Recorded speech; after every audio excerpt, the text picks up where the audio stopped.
Class 9th आपके लिए एक फाउंडेशन है। ये क्लास एक्चुअली में डिसाइड करती है कि आप आगे 10th 11th 12th में कैसा परफॉर्म करोगे। क्लास 8 तक देखा जाए तो सब कुछ ठीक चलता है, बहुत कैजुअल से पढ़ाई चलती है, लेकिन क्लास 9th में आते ही अलग सा एक बर्डन सा फील होना स्टार्ट हो जाता है। 9th से पहले साइंस, जो कि एक सिंगल सब्जेक्ट हुआ करता था, कहीं ना कहीं वो 3 पार्ट्स में डिवाइड हो जाता है। किताब तो एक ही रहती है, लेकिन फिर भी फिजिक्स, केमिस्ट्री, बायो 3 हिस्सों में डिवाइड होता है। बहुत सारे स्कूल्स में, बहुत सारे ट्यूशन सेंटर्स में तीनों के अलग अलग टीचर्स भी होते हैं। फिजिक्स को पढ़ाने के लिए अलग, केमिस्ट्री को पढ़ाने के लिए अलग, और वहीं पे बायो को पढ़ाने के लिए अलग। फिजिक्स के न्यूमेरिकल एक प्रकार से बोझ लगना शुरू हो जाते हैं।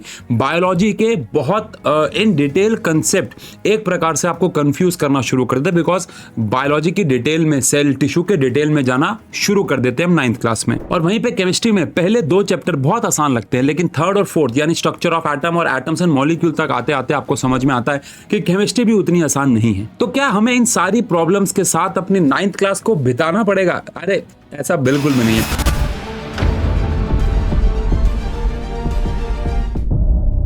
कि कैसे 9th क्लास में साइंस को मास्टर करें। लेकिन उससे पहले आपको विक्रम की एक कहानी बताता हूं। चलिए, विक्रम मेरा स्टूडेंट था। सच बताऊं तो 8th क्लास को हम लोग पढ़ाते नहीं है, लेकिन जब वो 9th में मेरे पास आया था, मैं बताऊंगा पूरी कहानी, लेकिन 8th क्लास में उसके पेरेंट्स के अकॉर्डिंग और उसके अकॉर्डिंग वो बहुत ब्राइट स्टूडेंट था।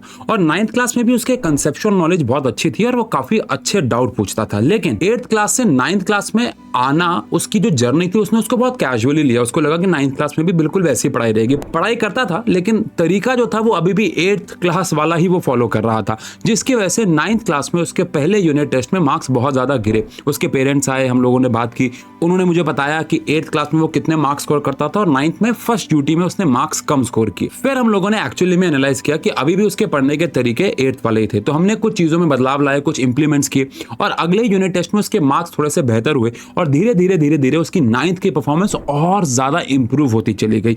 ऑल्दो उसने 8 जितने मार्क्स फाइनल में भी स्कोर नहीं किए, बट काफी बेहतर हुआ वो अपने पहले यूटी के मुकाबले। और जहां पे उसने 8th क्लास में 95% मार्क्स स्कोर किए थे, जो कि उसके लिए बहुत ईजी जॉब था, वहीं पे 9th क्लास में 90% मार्क्स तक पहुंचा वो, लेकिन उसके लिए उसको एफर्ट थोड़े ज्यादा मारने पड़े। लेकिन जीवन में वो अपने कुछ बदलाव, कुछ चेंजेस लेके आया। अब ये विक्रम की बात तो काफी साल पहले है, तो जो मैंने विक्रम को बताया वो तो मैं आपको बताने ही वाला हूं, लेकिन मैंने इस दौरान बहुत कुछ और सीखा। तो जो मैंने अपने जीवन में सीखा, अपने 15-16 साल के एक्सपीरियंस है 9th क्लास को पढ़ाने के, वो सब मैं आपको इस वीडियो में बताने वाला हूं। लेकिन सबसे पहले आपको अपने दिमाग से टेंशन निकालनी है और कमेंट सेक्शन में लिखना है कि I will score 95% marks in science. अभी जाओ, अभी और कमेंट सेक्शन पे लिखो, तब मैं वीडियो को स्टार्ट करूंगा। लिखा? नहीं लिखा? देखो, एक छोटी सी कमिटमेंट नहीं कर पा रहे हो तो फिर आप आगे इन सारी बातों को कैसे फॉलो करोगे? जल्दी जाओ, कमेंट सेक्शन पे लिखो, फिर आगे बढ़ते हैं। तो सबसे पहले फ्रेमवर्क के बारे में बात कर लेते हैं। अब 9th क्लास की साइंस में हर एक टॉपिक, हर एक यूनिट के ऊपर अलग तरीके से मेहनत करनी होती है। तो सबसे पहले आओ साइंस में जितने भी यूनिट्स हैं उनको एक बार डिस्कस कर लेते हैं। अब 9th में मेजरली ये 4 यूनिट्स आपको मिलेंगी। अब इन 4 में से जो 3 सबसे इंपॉर्टेंट यूनिट्स हैं, वही आपके लिए आगे के लिए बिल्डिंग ब्लॉक्स होने वाले हैं। सबसे पहले यूनिट में हमारे लिए आ जाती है केमिस्ट्री, सेकेंड यूनिट में आती है बायोलॉजी और 3rd यूनिट में आती है हमारी फिजिक्स। अब इन सब में मास्टरी प्राप्त करने के लिए आपको कुछ स्पेसिफिक स्किल्स चाहिए। तो आओ इन स्पेसिफिक स्किल्स के बारे में एक एक करके बात करते हैं। तो सबसे पहले बात करते हैं बिल्ड अ स्ट्रॉन्ग बेस, जहां पे बात आती है मैथमेटिक्स की। अब फिजिक्स में और केमिस्ट्री के कुछ चैप्टर्स में, जैसे कि is matter around us pure में आपको परसेंटेज निकालने की जरूरत पड़ती है। फिजिक्स में कैलकुलेशंस, डेसिमल, यूनिट कन्वर्जन, इन बेसिक मैथ्स की आपको जरूरत तो पड़ने वाली है, ये तो कोई दो राहें नहीं है। अब अगर आपकी मैथ्स कमजोर हुई तो फिजिक्स तो इंपैक्ट होगी, केमिस्ट्री का भी एक आध चैप्टर 9th में इंपैक्ट होगा। तो आपको रोज या हफ्ते में 3 दिन एटलीस्ट 30 मिनट रोज देने अपनी बेसिक मैथ्स को स्ट्रॉन्ग करने के लिए, जब तक वो स्ट्रॉन्ग नहीं हो जाती है। अगर आपकी वीक है तो उसके बाद रीडिंग बहुत ज्यादा इंपॉर्टेंट है। 99% बच्चे अपने आप से रीडिंग करना ही बंद कर चुके हैं। और इस टॉपिक के बारे में थोड़ा सा डिटेल में बात करते हैं। अब होता क्या है कि ट्यूशन सेंटर या स्कूल में बहुत इजी भाषा में सिखाया जाता है, जो कि बहुत अच्छी बात है, लेकिन बच्चे को लगता है कि मैंने सीख लिया, अब बहुत है। लेकिन अगर आप एनसीईआरटी को देखेंगे, ध्यान से पढ़ेंगे, तो बड़े बड़े पैराग्राफ्स हैं और उन बड़े बड़े पैराग्राफ्स में साइंटिफिक वोकैबुलरी का इस्तेमाल किया गया। तो रोज चाहे 2, चाहे 3, चाहे 4, लेकिन पैराग्राफ्स को पढ़ो। अच्छे वोकैबुलरी वाले जो वर्ड्स है, साइंटिफिक वर्ड्स है, उनको अंडरलाइन करो, उनको अपनी वोकैबुलरी में ऐड करो, और आंसर्स लिखते वक्त वो वर्ड्स आपको याद आएंगे तो आंसर बेहतर बन पाएंगे। प्लस साथ ही साथ एनसीईआरटी पढ़ने से एक अलग स्किल डेवलप होगा। आप मुश्किल भाषा को भी समझना शुरू करोगे, लेकिन धीरे धीरे। इसको एकदम से बहुत ज्यादा स्टार्ट नहीं करना, अगर आपके स्कूल में, आपके ट्यूशन सेंटर में आज एक टॉपिक हुआ है और एनसीईआरटी में उसके 4 पैराग्राफ हैं, तो आज 2 पैराग्राफ पढ़ लिए, कल 2 पैराग्राफ पढ़ लिए। इस तरीके से आपको रीडिंग पे ध्यान देना बहुत जरूरी होगा। और जैसे जैसे आपकी वोकैबुलरी में अच्छे साइंटिफिक वर्ड्स ऐड होंगे ना, आगे के चैप्टर्स 10x से जाओगे, 10x से सीखोगे, ये बात की गारंटी दे रहा हूं। अब आओ चलो यूनिट वाइज आगे बढ़ते हैं। सबसे पहले यूनिट केमिस्ट्री, तो आओ इसी के बारे में बात कर लेते हैं। अब केमिस्ट्री 9th की इस तरीके से डिजाइन है कि आपको लाइन वाइज ही जाना पड़ेगा चैप्टर में, कोई भी पहले शुरू नहीं कर सकते। पहले फर्स्ट यानी मैटर इन आवर सराउंडिंग, फिर सेकंड यानी is matter around us pure. अगर मैं पहले अभी इन 2 चैप्टर्स के बारे में बात करूं तो फ्रैंकली स्पीकिंग पहला चैप्टर बहुत ज्यादा इजी है, मैटर इन आवर सराउंडिंग। इसमें जो टॉपिक आपको थोड़ा सा प्रॉब्लमेटिक लग सकता है वो है लेटेंट हीट।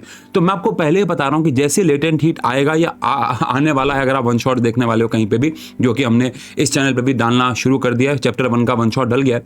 जब तक आप ये वीडियो देख रहे हो क्या पता और भी चैप्टर्स के वन शॉट डल गया, तो लेटेंट हीट पे ज्यादा काम करो। जब मैंने वन शॉट बनाया तो मैंने लेटेंट हीट पे सबसे ज्यादा क्वेश्चंस कराए, सबसे ज्यादा टॉपिक पे काम हमने लेटेंट हीट पे किया, एक्सपेरिमेंटल वीडियोस भी दिखाई ताकि वो कंसेप्ट आपका स्ट्रांग हो पाए। अदरवाइज बाकी सारे टॉपिक्स काफी ज्यादा इजी है, इवेपोरेशन भी लेटेंट हीट पे बेस्ड ही है।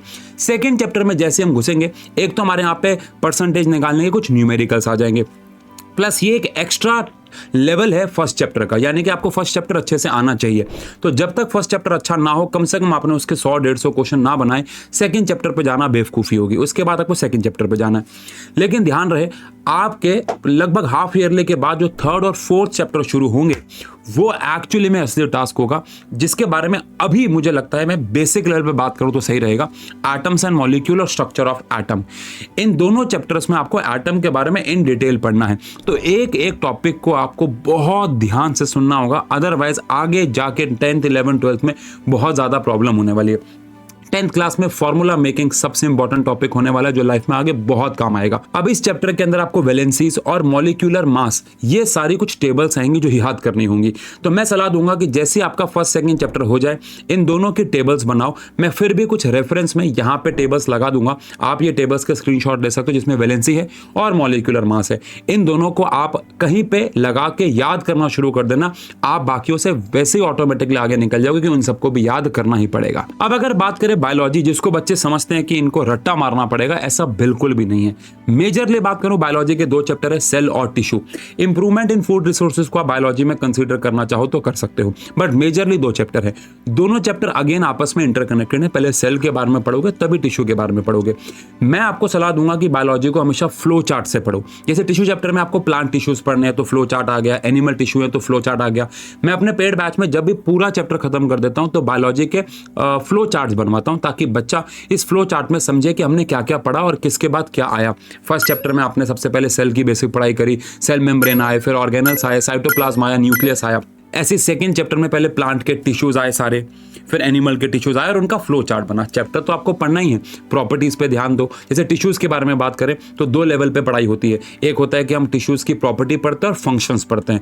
बायोलॉजी में फंक्शंस बहुत ज्यादा इंपॉर्टेंट होते हैं, और जो बोलने जा रहा हूं लिख लो, डिफरेंस बिटवीन, सबसे ज्यादा सवाल बायोलॉजी में आते हैं। तो जितने भी आपको लगता है डिफरेंस बिटवीन बन सकते हैं, उनकी एक अलग से नोटबुक बना लो 5 रुपए की। जैसे plant cell, animal cell, lymph, blood में भी आरबीसीज, डब्ल्यूबीसीज, जैसे पैरेन्काइमा, कॉलनकाइमा। और अगर अभी आपने सेल चैप्टर ही पढ़ा है तो rough endoplasmic reticulum, smooth endoplasmic reticulum, differences की अलग से एक किताब बना लो, यकीन मानो बहुत ज्यादा काम आने वाली है। हाँ, ऑब्वियस बात है, बहुत सारी चीजें आपको बायोलॉजी में रटनी होंगी, लेकिन मेजर चीजों को समझो, फ्लो चार्ट बनाओ, डिफरेंस की टेबल बनाओ, ज्यादा बेहतर कर पाओगे।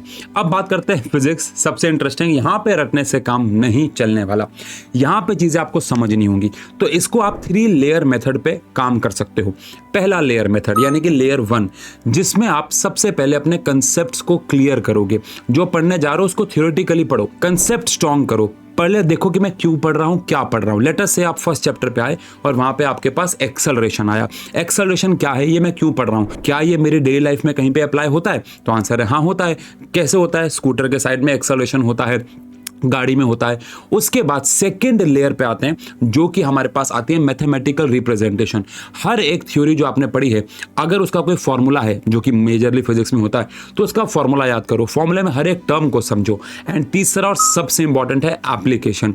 यानी अब जो आपने थ्योरी पढ़ ली, आपने मैथमेटिकल रिप्रेजेंटेशन कर लिया, अब आपको उसकी प्रैक्टिस करनी है। अगर आपने आज एक्सेलरेशन पढ़ा है तो कसम खा लो कि आज मैं 20 क्वेश्चंस 20 सवाल, चाहे वो एमसीक्यू के न्यूमेरिकल्स हो, चाहे वो सब्जेक्टिव फॉर्म में न्यूमेरिकल्स हो, चाहे वो एजर्शन रीजन हो, लेकिन 20 सवाल एक्सेलरेशन के ऊपर जरूर बनाऊंगा। अब आप कहोगे सवाल कहां से मिलेंगे? बहुत सारी किताबें हैं, गूगल पे सर्च कर सकते हो, अपने टीचर की हेल्प ले सकते हो, लेकिन हर एक टॉपिक के 20 सवाल बनाना जरूरी है। तो इन 3 लेयर की फॉर्म में चलना है। कंसेप्ट क्लियर करो, मैथमेटिकल रिप्रेजेंटेशन करो, फॉर्मूला बनाओ मतलब याद करो, और फिर उसकी एप्लीकेशन मतलब उसके ऊपर सवाल बनाने हैं, अदरवाइज फिजिक्स में हो जाओगे फेल। देखो यार, कंक्लूजन ये है कि अगर आपको बोला जाए कि क्या आपके पास ऑप्शन है कि आप 9th क्लास में साइंस ना पढ़ो, आंसर है नहीं। अब दुनिया में 2 प्रकार के बच्चे हो सकते हैं। एक जिनको साइंस से प्यार है, उनके लिए साइंस पढ़ना एक बहुत डिफिकल्ट जॉब नहीं होगी, ये सारी चीज़ें उनकी हेल्प करेंगी। लेकिन जो बच्चे को साइंस से नफरत है या साइंस पढ़ना ही पसंद नहीं है, मैं चाहूँगा कि एक बार उसकी अच्छाइयाँ देखो, साइंस को अपने आसपास देखो, हमारे एक्सपेरिमेंट्स के शॉर्ट देखो। कितने सारे 9th के कंसेप्ट के ऊपर मैंने शॉर्ट्स बनाए हैं कि मटके में पड़ा हुआ पानी ठंडा क्यों हो जाता है, कुत्ते गर्मियों में जीभ क्यों बाहर निकाल लेते हैं। कितनी प्यारी है पढ़ाई अगर आप उस तरीके से समझोगे तो। प्यार करने की कोशिश करो, अगर फिर भी नहीं हो रहा है तो देखो आपको वो रास्ता तो चलना ही होगा, है ना। क्यों ना चेहरे पे एक स्माइल के साथ और अपना 100% एफर्ट दे, क्या पता है जर्नी आसान हो जाए। तो ध्यान रहे इन तीनों यूनिट्स के बारे में मैंने आपको कुछ ना कुछ पॉइंट्स दिए, उनको नोट डाउन कर लो, उन पे काम करो और यकीन मानो 9th क्लास की साइंस की जर्नी बहुत आसान हो जाएगी। बाकी आपको मुझसे क्या हेल्प चाहिए 9th क्लास की साइंस को और बेहतर करने के लिए, कमेंट सेक्शन पर जरूर बताना। 1 शॉट शुरू हो चुके हैं, इन्हीं अप्रोच पे 1 शॉट पढ़ा रहे हैं, अभी तक 1-2 1 शॉट आ भी गए होंगे, आप जाके चेक कर सकते हैं इसी चैनल पे। बाकी क्या आपको और चाहिए आपके इस डर को साइंस को और बेहतर करने के लिए, कमेंट सेक्शन पे जरूर बताना। मिलते हैं ऐसी और वीडियोस में। Love you.